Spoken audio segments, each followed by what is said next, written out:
राजाभाऊ वाजे आणि भास्कर भगरे यांचे अर्ज आज दाखल करण्यात येणार आहेत। नाशिक आणि दिंडोरी जागेवर आमचा विजय होईल। महायुतीला उमेदवार मिळत नाही आहे। 20 मे पर्यंत तरी उमेदवार जाहीर करा। नसीम खान निवडणूक लढण्यासाठी इच्छुक होते, मात्र ते मुस्लिम असल्याने घटक पक्षाने विरोध केला, असे मल्लिकार्जुन खरगे यांनी सांगितले। आम्ही नसीम खान यांना विरोध केला नाही, आम्ही विरोध केला हा काँग्रेसचा दावा चुकीचा आहे। नरेंद्र मोदी आणि अमित शहा यांना महाराष्ट्राचे 2 तुकडे करायचे आहेत। नरेंद्र मोदी खोटं बोलत आहेत। त्यांचं हे खोटं बोलणं ग्रीनिश बुकमध्ये रेकॉर्ड होणार आहे। तुम्ही आमच्या नादाला लागा, तुमच्या नादाला लागण्या इतपत तुम्ही मोठे नेते नाहीत। देवेंद्र फडणवीस यांचे राजकारण फार दिवस चालणार नाही। राज्यात फक्त फोडाफोडीचे राजकारण झाले। जिथे जिथे आम्हाला गद्दारांना गाडण्याची संधी मिळते तिथे आम्ही त्यांचे स्वागत करू। राजाभाऊ वाजे नाही, राजाभाऊ गोडसे आमच्याकडेच नाही।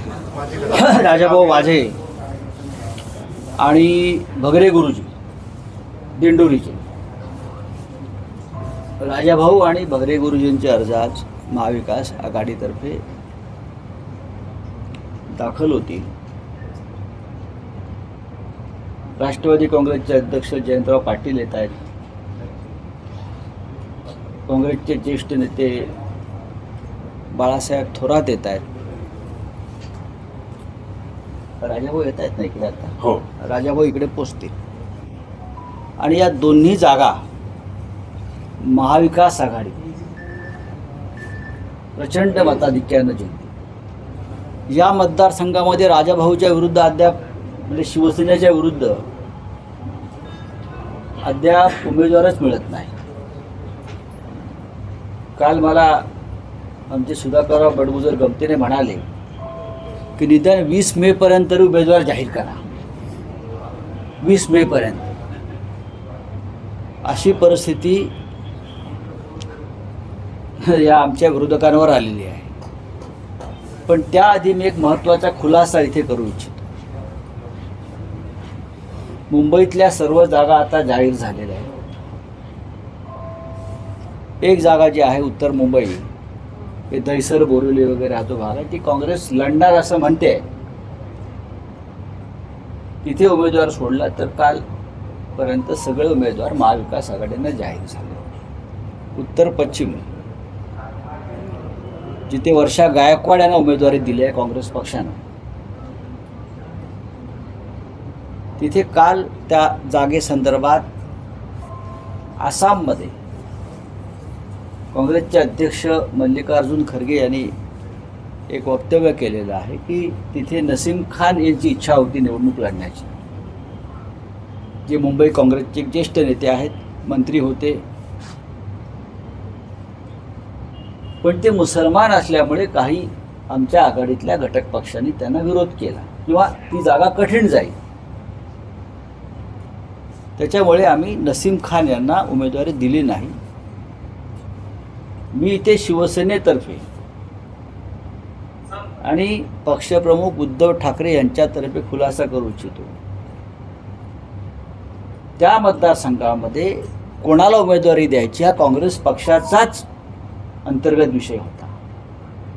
तुम्ही कोणाला उमेदवारी द्या किंवा नका देऊ अशा प्रकारची कोणती भूमिका शिवसेनेला घेण्याचं कारण नव्हतं किंवा नाही। त्यांनी नसीम खान यांना द्यावी, वर्षा गायकवाड यांना द्यावी किंवा अन्य कोणाला द्यावी हा त्यांचाच प्रश्न होता। त्याच्यामुळे मुस्लिम उमेदवार असल्यामुळे आमचा विरोध आहे हे प्रत्यक्ष अप्रत्यक्ष जर कोणी म्हणत असेल तर ते चुकीचं आहे।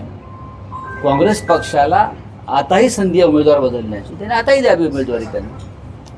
महाविकास आघाडीचा धर्म आम्ही प्रत्येक मतदारसंघात पाळतो आहोत। विरोध केला नाही, आम्हाला विरोध करण्याचं कारण नाही।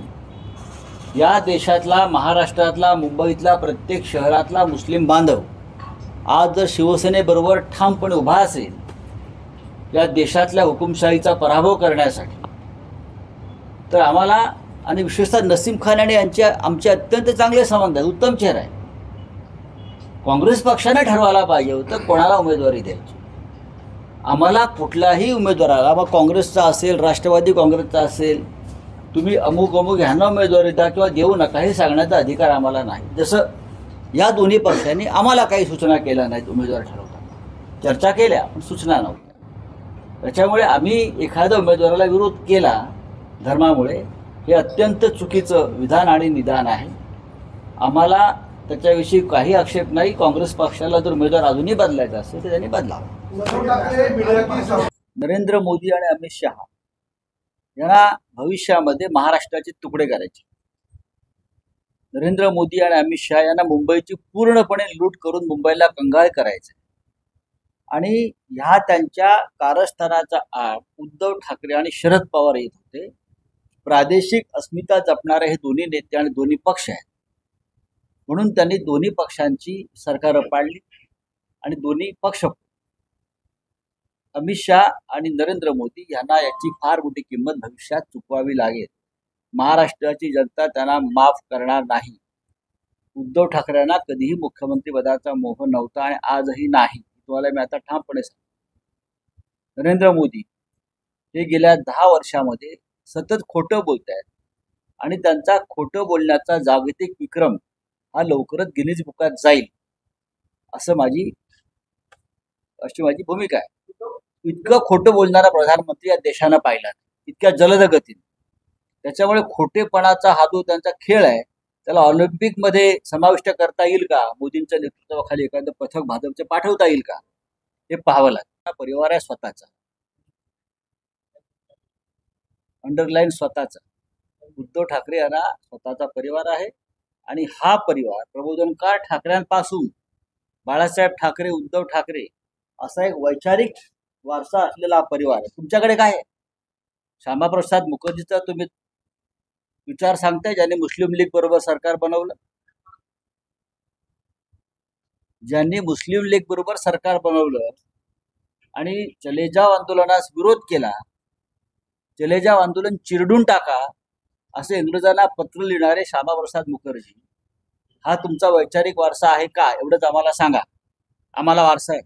आम्ही लढणारे लोक आहोत महाराष्ट्रासाठी, देशासाठी. आम्ही तुमच्यासारखे भ्रष्ट आणि पळपुटे नाही. 100% येणार. विजय करंजकर हे शिवसेनेचे प्रमुख पदाधिकारी आहेत. हे पहा, राजकारणामध्ये अनेकदा त्यांची उमेदवारी आम्ही जाहीर केलेली नव्हती, आपल्याला माहित असतं. त्यांना असं वाटतं की तो उमेदवार आहे, राजाभाऊ वाजे उमेदवार आहे, त्यांची उमेदवारी जाहीर केली. ते एक इच्छुक होते आणि त्यांचं माझं संवाद चालू आहे आमच्या सगळ्यांचा. मला माहित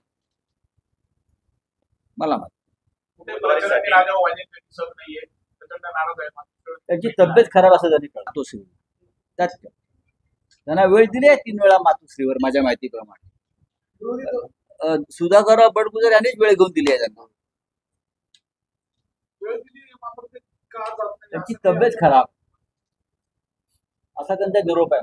मी कालही त्यांच्याशी संपर्क साधला. त्यांची तब्येत खराब. चला, थँक्यू.